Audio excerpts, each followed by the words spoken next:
In the last episode, I had the honor of speaking with my good friend Steve Sullivan.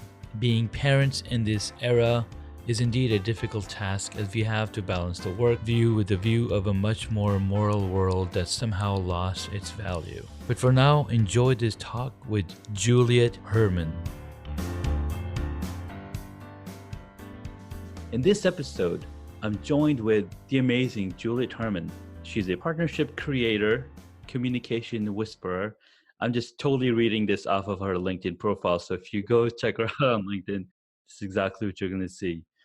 And I met Juliet through the 30 Days of Videos challenge, and she is crushing it. I'm telling you, you guys have to go check out her videos. They're amazing. They're full of knowledge and depth and wisdom. So Juliet, thank you so much for coming on the podcast. Tell us a little bit about yourself. Well, thanks, Junaid. So this is my first podcast. So I'm really, yes, I'm really excited to be here. Let me just start with the 3Es. And this is how I actually came to develop my very first video. But I developed this strategy for business and life that consists of 3Es. I love alliteration, so it works well. It's easy to remember. Yes. The first E is embrace, the second E is engage, and the third E is evolve. And the way that all works together is you first need to embrace, which means to really do an excavation. Understand where you are at the moment, accept that, because where you are is where you are. You can't change it. Then once you figure out where you are and you understand the problem, not the symptoms, the problem, then you can move on to engage. And what engage is it's about engagement. You need to take inspired action. And the reason I always emphasize the word inspired is because everyone knows how to take action. Oh, yeah. When it's not inspired, which means there's no point to it, you're just doing action for the sake, it's busy work. Mm-hmm. You're not going to get anywhere. You're just going to spin in a circle. So when it's inspired, that means that you have understood what the problem is. Yeah. You now know, now you're in the part where you're figuring out how to take action so that you could evolve, which is the third step. Evolve is where you ascend, where you actually have achieved your goals. So it's really simplistic, but simplicity to me means that it's an easy framework. All it is a framework. I use it every day. I've had friends even tell me, I was really flattered. A friend told me that she uses it even on a personal level, which is wonderful because it does apply to life as well. Yeah. And all it is, it's a way to really figure out how you could achieve your goals. That's essentially what it is. But most people are great at knowing, oh my gosh, I have a problem. Mm-hmm. I just want to get to success. This is my end goal. Well, there's this huge part that you're forgetting. Yes, you got to get on the freeway. You got to get on the highway. Absolutely. Everybody's like, I want to get to the concert. Yeah. Everything's about, hey, I got to get in the car. Yeah. Got to know which direction to take, see what traffic's like, how long it's going to take me. Right? You can't just, I mean, that would be great. I mean, we need portal technology, right? Yes. Boom, I'm over there. That's really cool. I love that. Embrace, engage, evolve. And when you do all of those, when you do those two things, you evolve. Yeah. I love it. Yeah. Would you like to know a little bit about hacks and hobbies? I would love to know a little bit about it. Or you can tell me a lot. Well, I've talked a lot about it, so you would have to go check out the podcast. So hacks and hobbies, I started just to document the process of when I started beekeeping. I took a beekeeping class. Love it. And I was like, I need to jot this information down so I remember it. Yeah. So I started doing a podcast. And what's funny is I had started a podcast with two of my friends, two of my cousins, about 7 years ago. And we called it Still Brewing It because we're constantly talking about ideas. We're constantly thinking about things. And we're like, okay, how do we, where do we put this information down? The problem, we managed to do 4 episodes and then we were just not able to continue because I was living in Colorado. They were living in California. So I was like, all right, I guess it's not going to happen. Well done. Right. So then this year I was like, okay, I have to do it on my own. Plus it's 2018. I turned 42. And as everybody knows, 42 is the ultimate answer. And that's referenced from Hitchhiker's Guide to the Galaxy. Yeah. Right? 42 is the answer. What's the question? Don't worry about the question. So like, I have to do something this year. And so I started connecting more with people on LinkedIn. I started a podcast, got into more and more, connectivity. And so here I am doing podcasts, and I've been interviewing amazing, awesome entrepreneurs, speakers, people who are just doing amazing things with their life, with their profession, making other people's lives better. So that's how and why I started Hacks and Hobbies. I read Hitchhiker's Guide to the Galaxy the very first time I went mountain climbing. Nice. It was an extraordinary book. And to your point about the question, I know that was in there. So I was thinking about this the other day. I saw a quote and I love it. Think about the word question. The quest. The quest is part of the question. Is that awesome? I love that. I think anyone who's read my posts, I'm really into writing. I love it. I've been both, and I love reading as well. So I've been collecting as well as writing my own inspirational passages since I was in junior high. Nice. So very long, since I was like just a young teenager. My whole life has been just about what inspires me. How can I help other people feel inspired? Yeah. I think there's so much inspiration around us. And it not only drives you, but it shows you that we're all connected. So to me, I saw the other day, I was walking, I'm really lucky. So I live in New York and I live on the river. It's really quite beautiful. And I was walking along the sidewalk, pavement right next to the river. And there was a weed growing in the crack. And I'm not kidding, I was so moved by that because if you think, I'm in this huge concrete jungle, and there's this weed that's literally growing in a place which is just surrounded by concrete that someone broke accidentally. Well, I'm saying accidentally, but who knows? But anyway, and it was just shooting up, and I thought that's really what life's all about, isn't it? Because it's about us taking things where we're told, we're taught from a young age that these are our limits, whether from our parents or society or people that we meet, or people who have been so limited by their own beliefs that don't want us to succeed, because if we succeed, then it makes them feel worse. And we're taught that at a young age.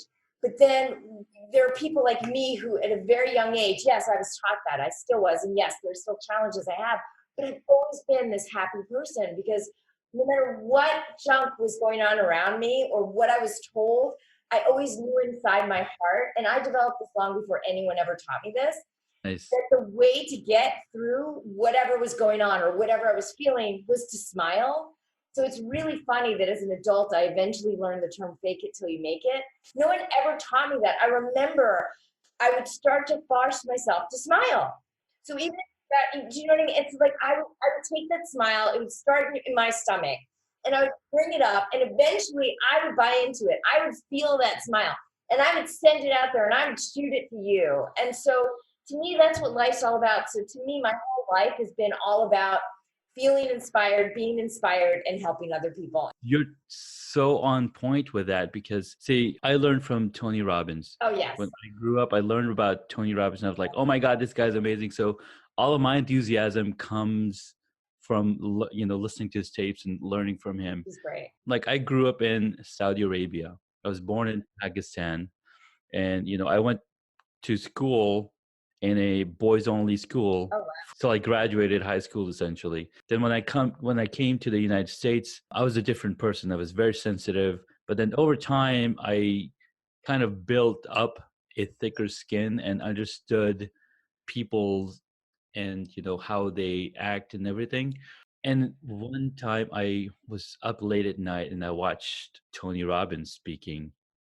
I'm like, who is this man? And then immediately I ordered the audio CD sets. It was just amazing. Going back to fake it till you make it. Yeah. That was very essential 15 years from now. Yeah. Because we didn't have platforms like LinkedIn and YouTube and Facebook and Instagram. We didn't. Yeah. It was important to fake it because there were doormen waiting.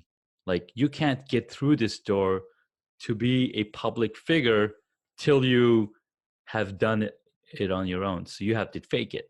But now we're in a society where people don't like them fakers anymore. So you have to be your authentic self, bring out who you are, and what Gary Vaynerchuk says, document that process. And when you document that process, people all over the world be like, okay, this person is really struggling on what they're doing, and they're sharing what they're going through, and boom, it's right there. And that's what's so powerful about where we are. Like right now, we're just having this conversation. I could be live streaming this to Facebook. I could be live streaming this to YouTube.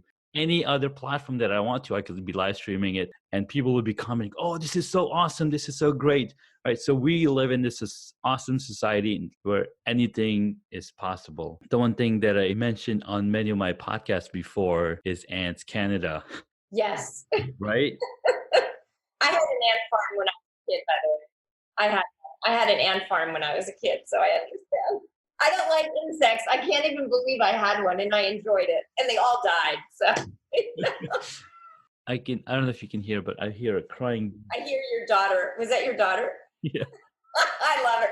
If anyone's listening, you have to see his video. He has the cutest little girl in the world. Unbelievable. Thank you. So, what's one hobby that you've absolutely enjoyed throughout your life, or something that you didn't get to do? Okay, one thing, and I don't even know if you call this, well, one thing. Okay, so I absolutely am passionate about dancing. Dancing is so energetic. I took dancing lessons for 15 years. Wow. I did it like regional theater, so I took acting and dancing. And it's really quite wonderful because where I took it is right near where I live. Mm-hmm. And this is my dream. And so I just want to interject one thing to people. Yeah. You never know how long it's going to take you for a dream to be fulfilled. Never give up. And don't worry about the time, because time is just a human construct. So we may want something to happen in the moment. Sometimes it may take 1 year, it may take 1 day, it may take 1 month, it may take 10 years, 20, 30, whatever it is. It doesn't matter. It will happen. You just keep going, and you never give up, and you just keep dreaming and being positive, and it'll make it. And then just let it go, because don't attach to it too much, because that keeps things from happening as well. But anyway, so now I literally live right next to where I used to dance. So it's kind of, it's fun. I love it. But so to me, you know, sometimes when I use dancing to just lift my spirits. So yesterday, a friend of mine was really sad, and I told her, go to the mirror and just stare at yourself. Because if you're not a narcissist, if you're a narcissist, it's a little different. But most of us are not narcissistic. So as long as you're not narcissistic, it's a great way to just look at yourself in the mirror, and you will start laughing, because we are funny. We are. I mean, really embarrassing to stare at yourself. It's embarrassing to hear yourself. None of us, we're all self-deprecating. So yes, we always think that our voice sounds really goofy, or we look goofy, whatever it is, but it will make you laugh. Or even if you don't feel like it, look at yourself, put a smile on your face, and I guarantee you, you will reflect it inside. And so to me, dancing does that for me. You know, you just like throw your arms in the air so no one can see that, only you, Juliet. You throw your arms in the air. So, like, there's a great expression by Sousa: dance as if no one's watching you. And you should. yes, should. Yes. I mean, because in life, like, we all think that everyone's watching us, but no one cares. The other thing is, and this isn't a pastime, but you picked up on this, yes. I smile and laugh a lot. That's just life. It's just how it's like breathing to me. So, you know, and if it's not, you don't do it. But if you go around with a frown, if you go around town with a frown, you're going to be down. There we go. That was really silly, but I just made that up. So you go around town with a frown, you'll be down. There you go. That's so funny. That's so funny. That's like a Dr. Seussism, if you will. Yeah, it is, right? Oh my God, I need to do then another hobby. Like I said, there's so many, but yes. Another thing I love, and again, I don't know if you call this a hobby, but I absolutely love helping. That is such a huge passion of mine. So, and it's really about connecting. So I like walking down the street, and remember, we're all from the same atom. So when I walk past people, I literally, you know, I live in New York City, so I have to be careful. You know, I'm very friendly, but on the street, I have to be serious. And so unless you're a baby, or if you're a baby or a dog, a puppy or a kitty, I can't hold back. But then I can't be serious. But other than that, I have to be serious walking down the street. But then I look at people, just do a quick glance, and I think we're connected. We're connected. And I don't mean LinkedIn connected. I mean real human being to Human beings. It is the most amazing feeling. And then when I see homeless people, if I feel safe, because again, you have to be careful, I will actually start a conversation because they're just down on their luck. They are real people and they just want to be seen, heard, and understood. So to me, there's a woman, Viola, and we always, always, always talk. And I pass by her several times a week, and I don't have a lot to give her. I want to help her get housing. And I said to her, I'm sorry, I don't have much to give you. And she said the most beautiful thing to me. She said, but you give me kindness, and that is worth more. And this is a homeless woman who's on the street. She told me every day she's begging for $37 so she can get in some temporary shelter for the night. And that just brought tears to my eyes because I thought, it takes so little for us to reach other people. I know. And that's all it is. It is. It's amazing. Sorry, that was a long. That was perfect. I mean, that's what people are looking for, right? They want to know what's in your mind, and Yes. then when we talk and tell stories, Yeah.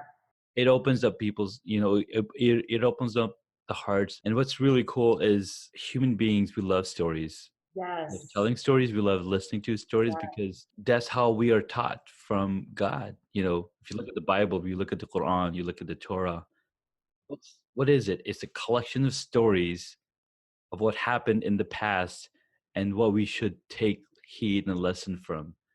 And I think the more stories there are, the better off we are. So I want to encourage anyone who's listening that we all have stories to tell. So 2 things on that point. We need to let go of painful stories. Yes. I've had things happen to me. I have things happening now. I'm sure you do as well, Junaid.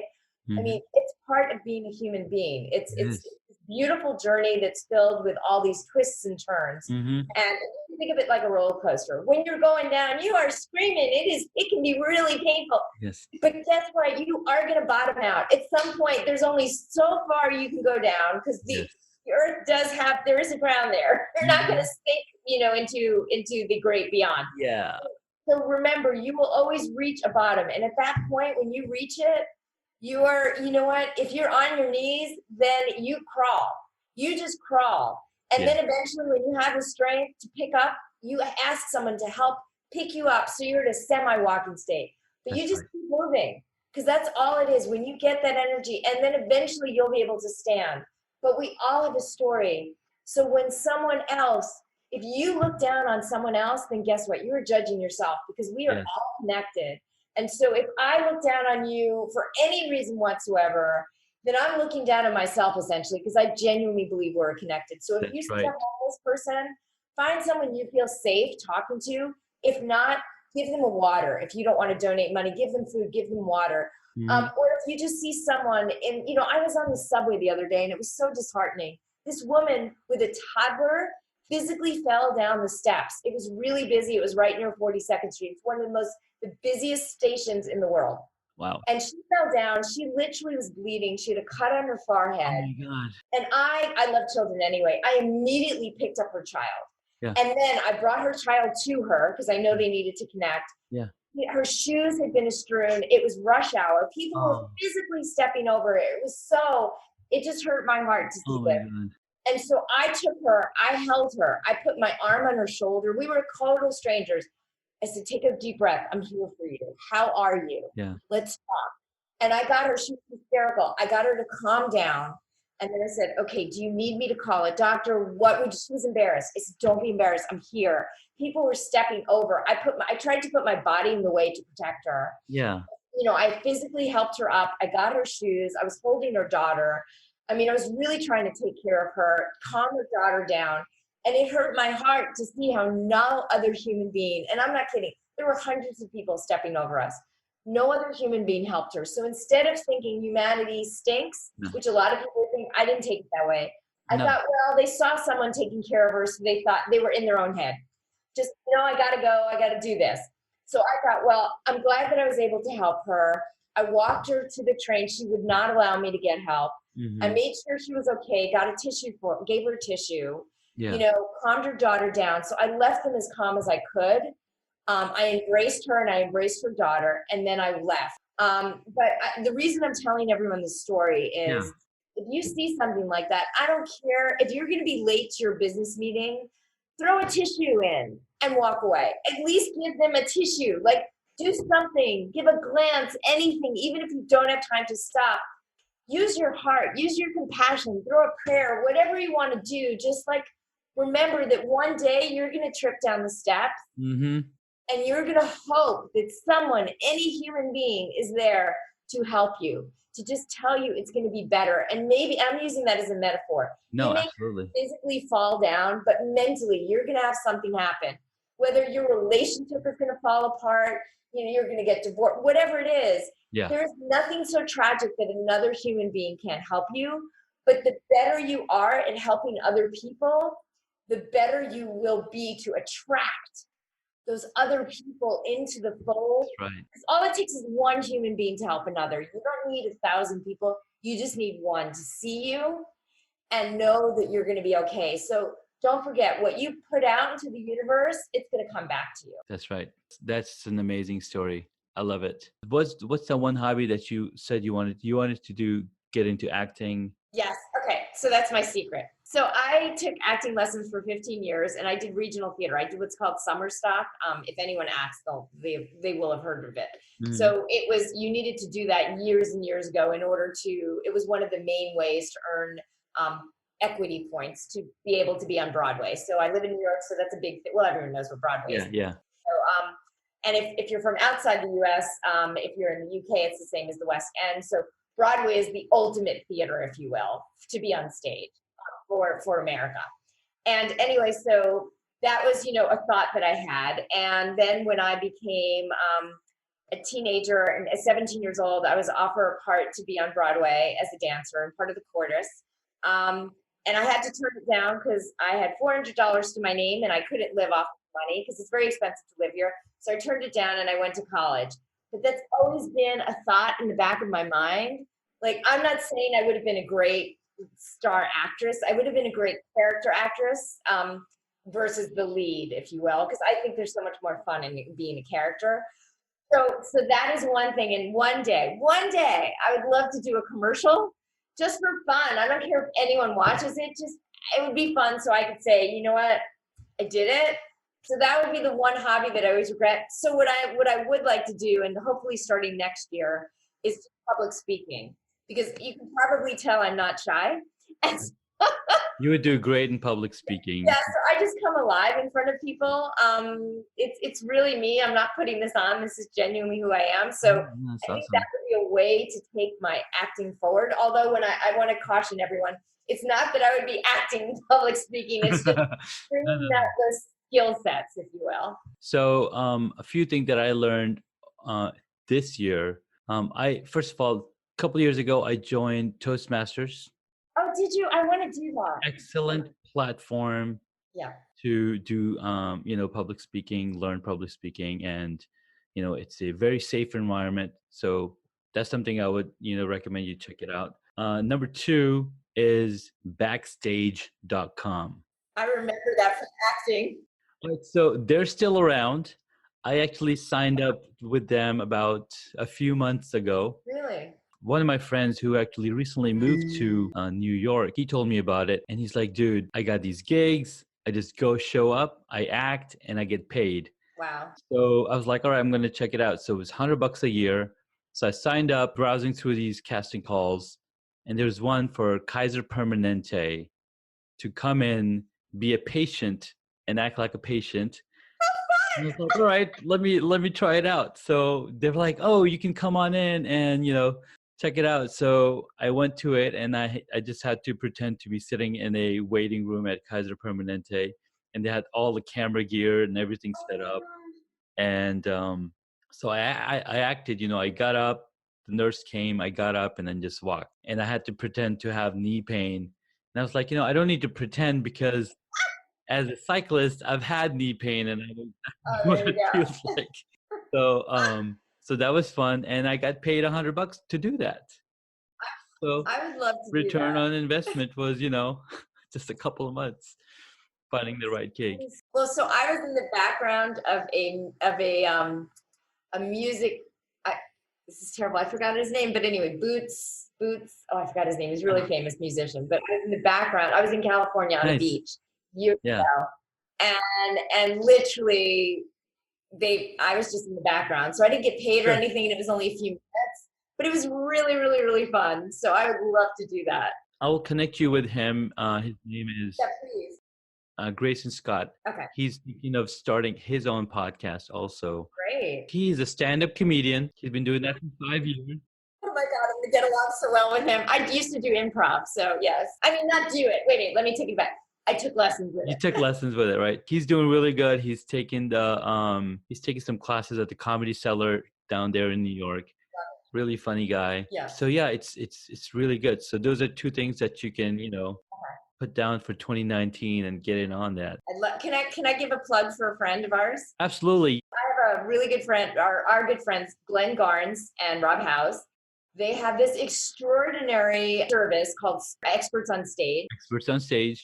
And it is an extraordinary place. If you are a speaker, it's not an option. You must join. It is this great platform. I don't have time to go into detail, but I'm sure Junaid, you can give people information writing it down. Absolutely. Experts on Stage, you must visit it and you must talk to them, and they will tell you how much better this is than what's out there. It offers so many pieces it's sort of one-stop shopping for a speaker. It is. So that's my plug for our friend. Tell us all about where people can come find you and talk to you. People can find me on LinkedIn. I like to do daily videos or posts on LinkedIn so you can see what I'm like.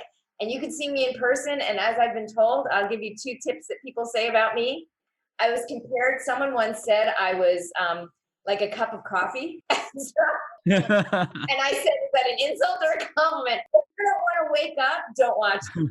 So that's one thing. I will wake you up. And then, although I will be serious and I will give you pieces of information to help you from a strategic standpoint, as well as just to go about ways to do business and ways to live in life and have a richer life.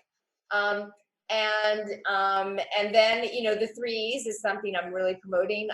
My goal is to write a book. I'm starting to work on that now. Nice. And to eventually be on stage and to do some public speaking and really get people, just to help them in business and life and just really promote my strategies and help them through it. So I don't know, did that answer your question? I did. Okay. That's perfect. But the final thing I would say is I'm always looking for ways to work with clients. So if you're interested, please feel free to reach out and contact me. I'm friendly. I won't bite. So you can have a chat and we can see if we have the same energy, because to me, it's all about chemistry. If I don't have chemistry, I don't care how much you want to pay me. We're not working together. But if you have good chemistry, then I could definitely help you. Fantastic. That's an awesome intro. Awesome outro. Yes. Wait, now you need the drum beat. Yes. Thank you so much, Julie. Or do you prefer Juliet? You can call me either one. My formal name is Juliet, but friends call me Julie, so whichever you like. Awesome, Julie. Well, thank you so much for coming in and talking to us, and hope to talk to you soon. Absolutely, Junaid. Take care. Bye.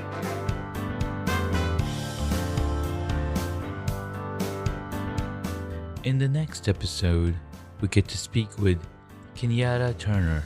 She provides peace of mind and confidence to small business owners, families, and individuals with affordable legal or identity theft solutions. So tune in again to listen to our talk with Kenyatta Turner with many hobbies.